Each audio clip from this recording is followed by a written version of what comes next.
I'm not a cop. You won't get your rights. You'll just tell the truth, or I'll find another way. I worked military intelligence for 8 years before switching to cybersecurity. Reading people became instinct during that time. Facial expressions, body language, the subtle tells separating lies from truth. So when my 4-year-old Emma started choking at dinner Tuesday night on something she'd found under the couch, I instantly noticed my wife Jennifer's face go white before she moved. Jennifer lunged with shaking hands, but I was faster. I performed the Heimlich for small children. After 3 compressions, Emma coughed, but nothing came out. She was breathing, but something went down. I asked what she swallowed. Emma said through tears it was the pretty butterfly, the shiny one. I looked at Jennifer. What butterfly? We had no butterfly jewelry.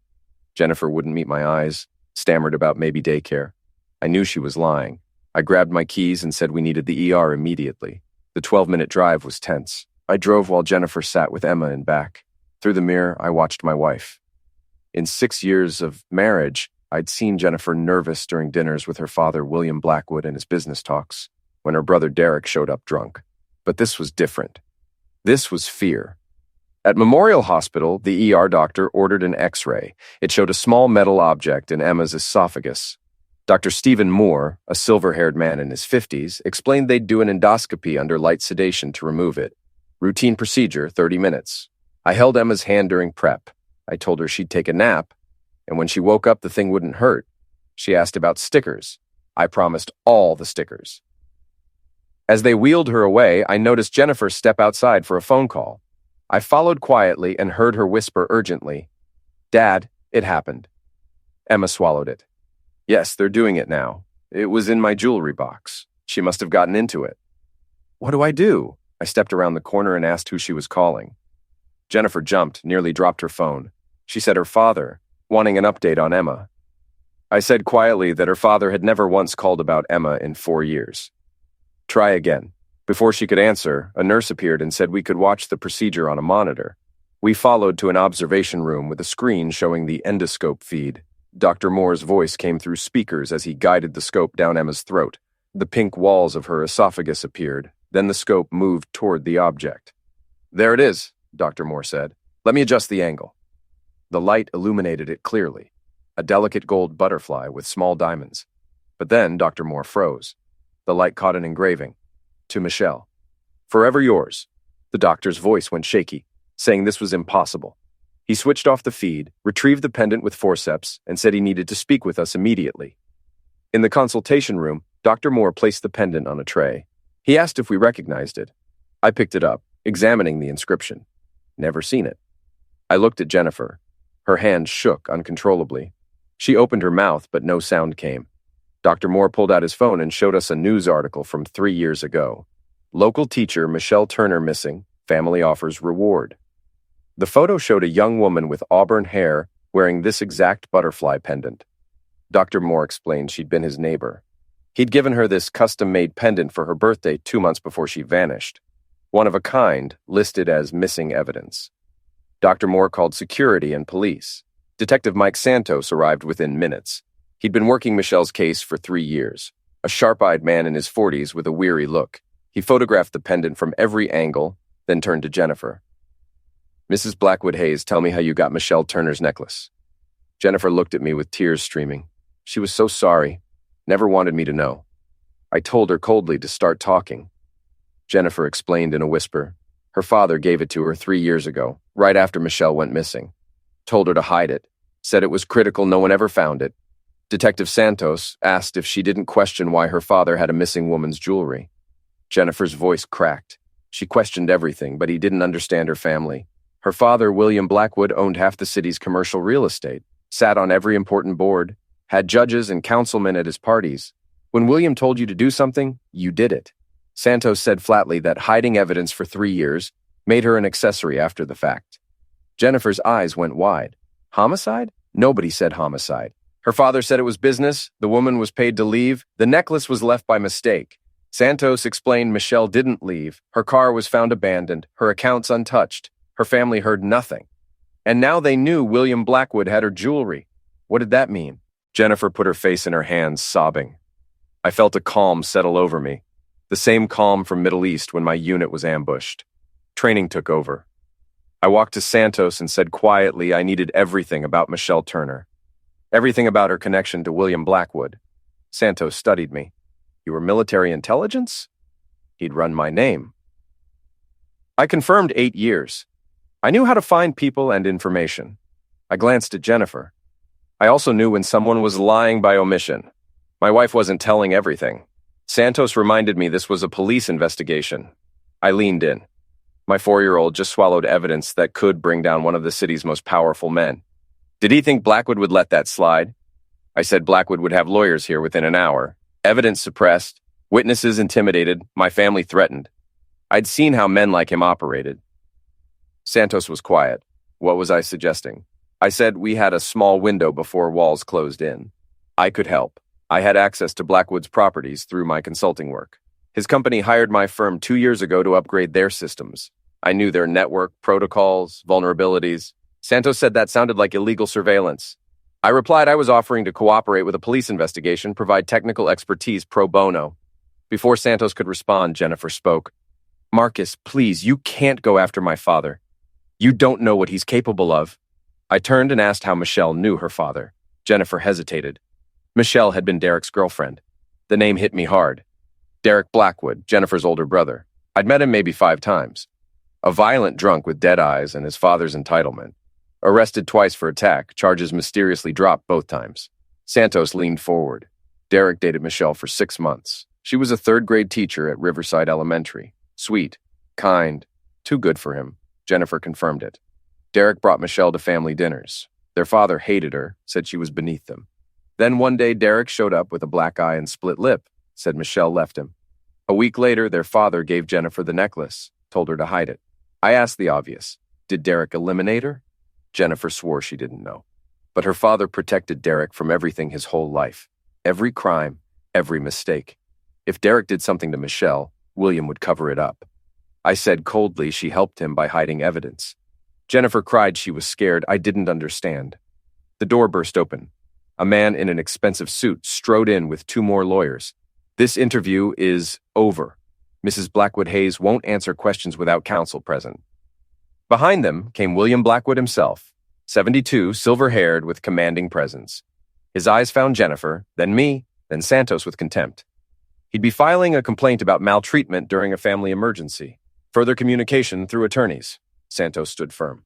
Mr. Blackwood, we have evidence linking your family to a missing persons case. William's voice was dismissive. They had jewelry that could come from anywhere. His granddaughter was a child who picked up shiny things. This proved nothing. William turned to me with disappointment. He was disappointed in me, using Emma's accident to create drama. I held his gaze. Someone needed to speak for Michelle Turner since she couldn't. Something flickered in William's eyes. Anger, calculation, threat. He told me to be careful. I was playing a game I didn't understand. I replied I was a quick learner. William smiled coldly. He told Jennifer they were taking Emma home when cleared. He assumed I'd stay at a hotel since Emma needed space from this hostility. I said quietly Emma was my daughter and went nowhere without me. A lawyer said courts would decide. They'd file for emergency custody given my erratic behavior and baseless accusations. I felt rage but kept my expression neutral. This was the expected play. Separate me from Emma, isolate Jennifer, control the narrative, bury the truth. Santos said the pendant was evidence and wasn't leaving. The lawyer suggested getting a warrant then. Otherwise, it was a child's property. We could photograph it, but needed a court order to seize it. Legal maneuvering would take days William would use to disappear evidence. After 20 minutes arguing, Emma was cleared. I watched helplessly as Jennifer carried her out surrounded by lawyers and security. Emma looked back confused. I promised I'd see her soon.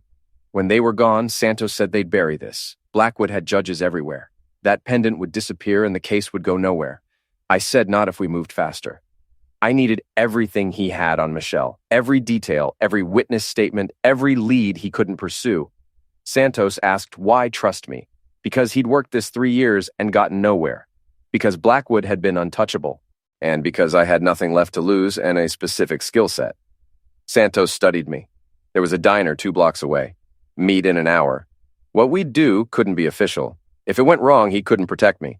I said I didn't need protection. I needed justice. The diner smelled like burnt coffee and fried food. I sat with my laptop while Santos spread 3 years of files. Michelle Turner, 27, third grade teacher at Riverside Elementary, beloved by students, liked by colleagues. No enemies, no debts, no reason to disappear. She'd dated Derek about 7 months before vanishing. I studied Michelle's photo. Bright eyes, genuine smile, the kind who saw good in everyone. Santos said witnesses reported the relationship was rocky. Derek was controlling, intensely jealous. Michelle's best friend Sarah Chen said Michelle was planning to break up with Derek. She was scared of his reaction. Santos confirmed Sarah talked to police after Michelle disappeared. She gave a statement saying Michelle called the night before she vanished, crying. Derek had shown up drunk and angry. That was the last contact. 3 days later, Sarah was in a car accident. Brake lines failed. She survived but was hospitalized 2 months. When recovered, she refused to talk about Michelle ever again. I said it was intimidation. Blackwood sent a message. Santos couldn't prove it. The accident investigation found nothing suspicious. He pulled more documents. Michelle's car was found at a rest stop 40 miles out. No signs of struggle, no fingerprints except hers. Like she vanished into air. Except now we knew Derek or William had her necklace, I noted. My fingers flew across the keyboard. What about Derek's alibi? Santos said it was solid. Derek was at a charity gala with 300 witnesses the night Michelle disappeared. His father's annual fundraiser at the Grandview Hotel. I pulled up schematics. William owned the Grandview. What time was Michelle last seen? Her neighbor saw her arrive home around 7 p.m. The gala started at 8. I calculated timing. Riverside Elementary to her apartment was 15 minutes. Apartment to hotel was 20 minutes.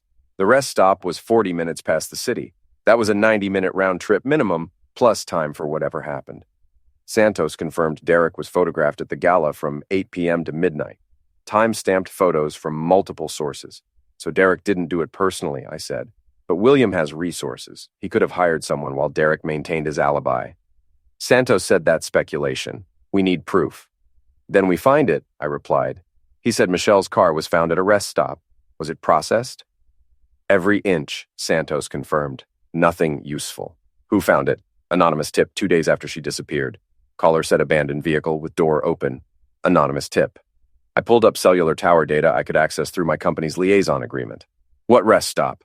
Mile marker 47 on Interstate 90. I explained I could pull cell tower pings from that area during the relevant time. See who was there when the call was made? Santos noted that required a warrant. I corrected. It required a friend at the cellular company who owed me for finding a security vulnerability. Legal consultation. What they shared was their choice. Santos smiled grimly. You really were intelligence. Signals intelligence, I confirmed. Track terrorist cells by phone patterns. Finding a butcher in my city should be easy. I messaged my contact. This would take hours. What else did Santos have? He hesitated, pulled out a final folder. Off the record. Inside were photos of a large estate surrounded by woods. Santos explained Blackwood owned 43 properties. This one was special. Inherited from his father, never developed, never sold. Listed as a family retreat, but tax records showed no one claimed to use it in 20 years. Where was it? 15 miles past that rest stop, deep in woods off a private road. I felt my pulse quicken. Did he think Michelle was there? Santos said if he were making someone disappear, he'd use a property nobody knew about, far from the city where he controlled access. But he couldn't get a warrant. No probable cause. Just a hunch from a detective obsessed with this case 3 years. So we go without a warrant, I said. Santos pointed out that's illegal. Anything found would be inadmissible. I met his eyes. Only if we're prosecuting through courts. But if we find Michelle's body, if we find proof, we know the truth. With truth, there are other ways to get justice. Santos said that's vigilante justice. I said I'm protecting my daughter from butchers trying to take her. Blackwood threatened my child to keep secrets buried. That was his mistake. Santos was quiet. If we did this, there was no going back. If caught, we won't get caught, I interrupted. I'd infiltrated Taliban compounds with better security. A property in woods? Easy. Santos reminded me he was a cop with rules. I shot back those rules, let Blackwood buy judges, intimidate witnesses, cover up homicide for 3 years. How's that working? Santos clenched his jaw but didn't argue. My phone buzzed. My contact sent preliminary data. I scanned cell tower pings from the rest stop the day Michelle's car was found. There, I said. Anonymous call at 2:47 p.m. from a prepaid burner. But look, that phone pinged near Blackwood's office 30 minutes before the call. Santos said coincidence. Could be, I agreed. Except this phone was purchased at a store 3 blocks from Blackwood Properties headquarters. Purchase time, morning after Michelle disappeared. Santos leaned in. Could I trace who bought it? Store cameras were broken that day, I said. Convenient. I pulled more data. The phone stayed active a week after. During that week, it pinged near Derek's apartment 4 times. Santos said that's not proof. I said it's a pattern. Someone bought a burner near William's office morning after Michelle vanished. Used it to tip about her car, then regularly visited Derek's apartment. That's an employee, someone with access and loyalty. I typed rapidly, pulling employee records I'd copied when my firm worked on Blackwood systems. Let's narrow this. Who'd been with the company over 10 years? Who connected to Derek? 3 names appeared.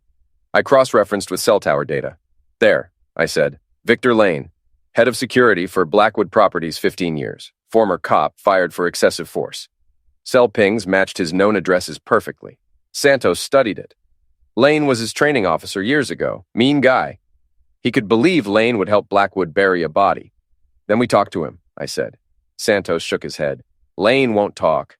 He's loyal to Blackwood, I said quietly. Everyone talks with the right motivation. I spent 3 days surveilling Victor Lane. He lived in a rundown apartment complex on the east side. Nobody asked questions there. I watched his patterns. Left for work 7:30 a.m., returned 6 p.m. Spent nights alone with TV. No family, few friends. A life of desperation and booze. Perfect isolation and vulnerability. On the 4th night, I made my move. I'd called my former military buddy, Ryan Collins, who ran a security firm. Ryan waited in a van down the street, ready to jam calls if needed. I picked the lock, a skill from intelligence work, and slipped inside silently. The apartment smelled like stale beer and microwaved food. Lane sat in a recliner, half asleep, watching baseball. I moved behind him and pressed a tool, unloaded but he didn't know, against his head. Don't move, don't make a sound. Nod if you understand. Lane nodded slowly. I said he made a phone call 3 years ago about an abandoned car at mile marker 47. I wanted to know what he did with Michelle Turner's body. Lane's breathing quickened. He started saying he didn't know what I meant. I pressed harder. I had cell records. I knew he bought the burner. I knew he made the call. I knew he worked for Blackwood. Last chance for truth. Lane said I was making a mistake. Blackwood was going down, I interrupted. The question was whether Lane went down with him or walked away. I moved to face him, tool-trained. I was military intelligence. I'd interrogated terrorists. He was nothing. So talk, and maybe I'd let him disappear before everything exploded. Or stay quiet and spend life in prison as accessory to homicide. Lane's face went pale, sweating. If he talked, he was dead. Blackwood didn't leave loose ends. I said if he didn't talk, I'd make sure Detective Santos knew he was the key witness. Did he think Blackwood would let him live once police came knocking? The calculation played across Lane's face. Trapped between bad options, no way out. Finally, Lane asked what I wanted. Everything from the beginning. Lane slumped and started talking. Derek eliminated her. Beat her to passing in his apartment during a fight, called his father panicking. William called Lane, said there was a problem to disappear. I kept my expression neutral, rage burning inside. Where's the body? The estate, Lane said. The old Blackwood property past the rest stop. There's a lake deep. They weighted her down, put her in the water. Lane's voice was mechanical. Then he drove her car to the rest stop, wiped it clean, called it in from the burner. Why keep the necklace? Lane said he didn't know about a necklace. Derek must have taken it before they got there. William probably found it later, told his daughter to hide it. Lane looked up. That's everything. Now can I pulled out paper and pen, write it all down. Every detail, name, date, sign it, then run. I'd suggest Mexico. Lane said Blackwood would find him. Not if Blackwood was too busy with homicide charges, I replied. 20 minutes later, I left with a signed confession. It wouldn't hold up in court, coerced, illegally obtained. But it was truth. And truth had power. I met Ryan outside. How'd it go? We know where Michelle's buried, I said. Now we prove it. Ryan asked what's the play. I looked at my old friend. Ryan saved my life in Middle East. Was best man at my wedding. Godfather to Emma. If anyone I trusted with what came next, it was him. We're going to that estate tomorrow night. We're finding Michelle's body. And we're making sure William Blackwood pays for every sin. Ryan said that's hell of a plan. Then he said he's in. The Blackwood estate sat like a wound in the landscape. 70 acres of overgrown forest surrounding a decaying mansion, unoccupied for decades. Ryan and I approached on foot from the east at 2 a.m., moving through woods with practiced silence from hunting insurgents in hostile territory, moonless and dark. I used night vision while Ryan carried ground-penetrating radar, borrowed from a construction company. No cameras, Ryan whispered. Blackwood either didn't care or didn't want records. Probably both, I agreed. I checked GPS. Lane's confession included a crude map. Northeast corner of the lake, 30 feet from shore and 15 feet of water. We reached the lake. In darkness, it was a black mirror. I pulled out portable sonar and scanned the area Lane indicated. 20 minutes found nothing. Then I saw it. There, I said. 15 feet down, 32 feet from shore. Large object weighted down. Ryan studied the reading. Could be anything. Log, debris, or a body 3 years down. I marked GPS coordinates. We needed to bring this to Santos. Get proper recovery equipment. A sound behind us. Footsteps, multiple people moving fast. We've got company, Ryan hissed. Lights erupted from trees. Flashlights, at least 6. Weapons being drawn. A voice shouted to drop equipment and raise hands. Private property, we were trespassing. Ryan and I exchanged glances. We could run, but they knew terrain. Fighting worse. I'd brought an unloaded tool for intimidation with Lane, not combat. We raised hands. Security team, Blackwood Properties personnel I recognized, approached with weapons. The leader was Owen Rhodes, thick-necked man I'd met during security consultation. His smile was ugly. Well, Marcus Hayes. Mr. Blackwood said I might try something stupid. Didn't expect me dumb enough to break onto private property middle of night. I kept calm. We were conducting a search related to missing persons. Detective Santos could verify. Rhodes said Santos had no jurisdiction, no warrant, no probable cause. He gestured to take our equipment and phones. Mr. Blackwood wanted a word. We were marched through woods to a clearing where 3 black SUVs waited. William Blackwood stood beside one, impeccable in a suit despite the hour, flanked by Derek and lawyers. William's voice was disappointed. Breaking and entering, trespassing, tampering with property, serious crimes. Homicide is more serious, I said. Michelle Turner is at the bottom of that lake. We have sonar readings confirming it. William smiled. What I had was equipment showing anything. Fallen tree, construction debris. Who knew? What I didn't have was warrant or legal authority. Whatever I thought I found was inadmissible in any court. Derek stepped forward, violence in his eyes. Same dead look I'd seen in enemy combatants. He said they should teach me a lesson. William said no, sharply. They'd handle this properly, legally. He turned to lawyers. File charges, trespassing, breaking and entering, vandalism. He wanted me arrested and prosecuted fully. I said he couldn't cover this forever. I had evidence, witnesses. William's lawyer said smoothly Detective Santos was about to be suspended for conducting illegal investigation. They'd filed complaints with state police and DA. By morning, Santos would be lucky to have a job. I felt the trap closing. William anticipated every move, prepared counters. The system protecting justice was being weaponized to protect a butcher. Then William said as for my daughter, his lawyers filed for emergency custody. Given my erratic criminal behavior, he thought a judge would agree Emma was better off with her mother and grandfather. I'd be lucky to get supervised visitation monthly. Red filled my vision. I said he wasn't taking my daughter. William's smile was triumph. He was protecting his granddaughter from her unstable father. I'd lost. I should go home, except some battles can't be won. As Rhodes escorted Ryan and me to our car, confiscating all equipment, Ryan said they'd move the body now. We spooked them. I knew he was right. William would have that lake dredged tonight. Michelle's remains disposed somewhere we'd never find. He'd destroy every piece of evidence. Without a body, we had nothing. Ryan asked what we do. I was quiet for a long moment. When I spoke, my voice was cold and hard. We stopped playing by their rules. William Blackwood wanted war. He was about to get one. I spent the next 48 hours in intense activity. I'd been outmaneuvered by William's lawyers and connections, but I wasn't beaten. First, I called in every favor from 8 years in military intelligence and cybersecurity. My network spanned law enforcement, media, tech. People who owed me. People who believed in justice. People tired of watching powerful men escape consequences. Second, I analyzed the enemy systematically. William Blackwood spent decades building his empire on connections, intimidation, money. But every system had weaknesses. Every network had vulnerabilities.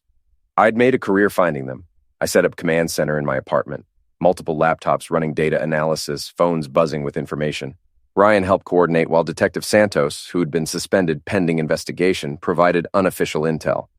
Santos reported William was moving fast, filed restraining orders against me, frozen my access to Emma, had DA convinced I was unstable. Custody hearing in 4 days. I said William was protecting his flank, but he's exposed somewhere. Everyone is. We just needed to find where. Ryan pointed to Derek's file. What about him? Weak link. Lane said Derek eliminated Michelle. If we could get Derek to break. Santos said Derek was a psychopath. He wouldn't break. Didn't feel guilt or fear. I said quietly, everyone fears something. I pulled Derek's file. Arrests for attack, DUIs, bar fights. Violence always protected by William's money and lawyers. Derek's weakness wasn't guilt, I explained. It was ego. He thought he was untouchable. Santos asked how that helps. I smiled unfriendly. We make him think he's right. We make him feel so untouchable he gets sloppy. Over 3 days, I executed psychological warfare. Anonymous tips to tabloid reporters about Derek's violence. Social media posts questioning why attack charges were dropped. Pressure from multiple angles. Then the key move. I had a burner text, Derek claiming to be Victor Lane, saying he had the confession and would sell it to media unless Derek paid $100,000. Meeting location was an abandoned warehouse on industrial waterfront. Trap was set. Third night, I watched from surveillance vehicle as Derek pulled up alone. Arrogant enough to think he could handle whatever Lane wanted. Except Lane wasn't there. I stepped from shadows. Derek's hand moved toward his jacket, probably a tool, but I was faster. I'd brought Ryan and 2 other former military contractors, all armed, positioned around warehouse. I told Derek not to try it. He was surrounded. This could go easy or hard. His choice. Derek's face twisted with rage. He said I was dead. When his father heard, I interrupted. His father was going to hear lots of things, like how Derek beat Michelle Turner to end and dumped her body. I pulled out a recorder. Victor Lane was very talkative before leaving the country. Want to hear his confession? I played the audio. Lane's voice describing how Derek called his father panicking. How they disposed of Michelle's body, every detail. Derek's face went white. He said it's fake, I made it up. I told him DNA from Michelle's apartment matched his skin cells under her fingernails. Police had that evidence from original investigation. They just hadn't had enough to connect it to larger case. This was a lie, but Derek didn't know. I said Santos had been building a case 3 years. All he needed was one corroborating piece. Now, he had it. Derek said his father's lawyers could make this disappear. I told him his father's lawyers couldn't make evidence disappear when already submitted to state police and FBI. Another lie, but believable. Derek was going down for homicide. Only question was whether he took his father down or took the fall alone. Derek's eyes darted looking for escape that didn't exist. He finally asked what I wanted. I told him confess. Tell the truth about what he did to Michelle. Testify his father helped cover it up. I stepped closer. Do that, maybe he'd get a deal. Life instead of death penalty. Don't. And I'd make sure every piece of evidence pointed to him as sole butcher. His father walks free while Derek rots. Derek said his father would eliminate him if he talked. I told him his father would throw him under the bus to save himself. That's what men like William Blackwood did. Protected themselves first, family second. How many times had William bailed Derek out? Cleaned up Derek's messes? What did Derek think happened when mess was too big to clean? Calculation played across Derek's face. Fear, anger, bitter understanding. Derek said if he confessed, he wanted full immunity. I said he wasn't getting immunity for homicide, but I could arrange testimony getting him life instead of execution. Take it or leave it. Derek was quiet, then said he wanted it in writing from DA. I pulled out my phone, called Santos. I have someone who wants to talk about Michelle Turner. The state police interrogation room was sparse and cold. Derek Blackwood sat across from Santos and Assistant DA Linda Wilson, sharp woman in her 40s, who'd built career prosecuting powerful defendants. I watched from behind one-way glass as Derek talked. It wasn't supposed to happen. Derek started flatly. Michelle and he were fighting. She wanted to break up, said he was too controlling. He'd been drinking. Things got out of hand. Wilson asked him to define that. Derek said he hit her. She fell, hit her head on coffee table. Blood everywhere. He panicked, called his father. Wilson asked what his father did. William told him, stay calm, don't touch anything. Then sent Victor Lane. Lane checked Michelle, said she was dead. Derek swallowed. His father arrived an hour later. They cleaned apartment, took her body. William told Derek go to his gala, be seen, act normal. He'd take care of everything. Santos asked how William took care of it. Derek said Lane took body to family estate. There's a lake. They weighted her down, put her in water. Derek looked up. Next day, his father gave him Michelle's butterfly necklace. said he found it in Derek's apartment, told him throw it away. But Derek kept it, gave it to Sister Jennifer, told her hide it. He didn't know why. Maybe part of him wanted caught. Wilson asked why he didn't come forward before. Derek said, because his father owned half this city, because he was terrified, because he knew if he talked, he'd end up like Michelle. His father didn't leave loose ends. Confession continued another hour. Derek provided details only someone present could know. Exact location in lake, type of cinder blocks, industrial cleaning solution lane used. Every piece fit together into comprehensive picture of homicide and cover-up. When done, Wilson looked at Santos. They'd need to verify everything. Forensics team to Lake, subpoena Blackwood Properties records. Bring in Lane if possible. Santos said Lane left the country, but they had his written confession and Derek's corroborated it. I walked into the interrogation room. Wilson nodded when she saw I'd brought Derek in. I told her I just wanted to make sure my daughter didn't grow up in a family of butchers. What happens now? I asked. Wilson's smile was sharp. Now we build a solid case, she said. Arrest warrants were coming for William Blackwood and everyone who helped him. Even his money couldn't protect him from homicide charges this time. I warned her he'd fight back. He had judges and politicians in his pocket. Maybe before, she said, but that was when it was a cold case. Now we've got a confession and a body to find. That changes everything. She told me to go home, be with my daughter. They'd take care of the rest. As I left, my phone rang. Unknown number. William Blackwood's voice was like ice. He knew what I'd done. He knew Derek had talked, but I'd made a big mistake. What mistake? I asked. He laughed. You think confessing means punishment? I've been ready for this for 3 years. By tomorrow, Derek will take it all back. He'll say you forced him to lie. My lawyers are already writing the motion. I said the police had real evidence. He told me they'd never get a search warrant. He'd block it at every level. All they had was Derek's word, and soon that would be gone. Then his voice went hard. You've already lost. I'll destroy your career, your name, your access to Emma. When I'm done, she won't even remember who you are. The line went dead. I stood there, furious. He wasn't wrong. Even with Derek's confession, his lawyers could tear it apart. But I still had cards to play. That night, I called Ryan and Santos to my apartment. Trust me, I said. What I'm about to do isn't legal or safe. Santos asked what I meant.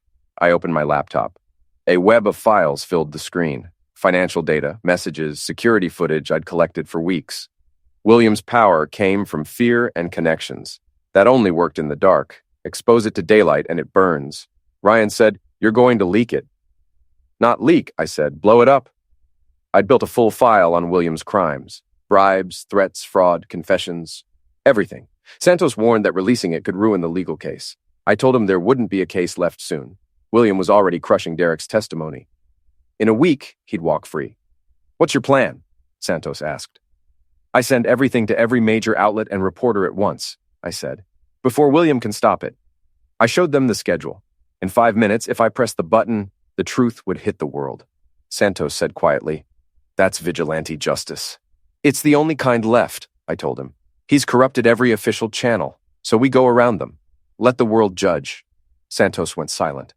As a cop, this broke every rule, but after watching William dodge justice for 3 years, he nodded. "Do it." I hit the button. The release went live Sunday night at 8 p.m., prime time for Monday stories. 200 journalists got the files. Within 10 minutes, headlines appeared everywhere. Real estate tycoon tied to homicide cover-up. Confession reveals truth behind missing teacher's passing. Blackwood family bribery network exposed. Every outlet picked it up. Documents were verified, photos, timelines, statements, all confirmed. My phone blew up with calls, but I waited for one, William's response. At 9:47 p.m., it came. He appeared on TV, flanked by lawyers. He called the reports lies spread by a bitter man. His team was filing charges against me. But reporters weren't buying it. Questions flew. Did his son eliminate Michelle Turner? Did he help hide her body? What about the bribes, the threats? For the first time, William cracked. His lawyers ended the interview, but the damage was done. By midnight, the state attorney general announced a special investigation. The FBI launched a probe.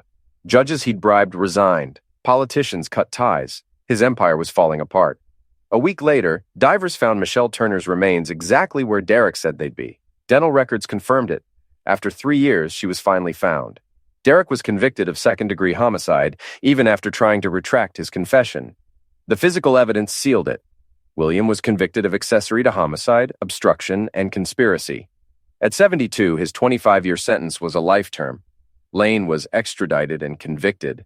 3 judges were indicted. A state senator resigned. Jennifer and I separated. She'd helped cover things up. I told her she needed real therapy to face what she'd done.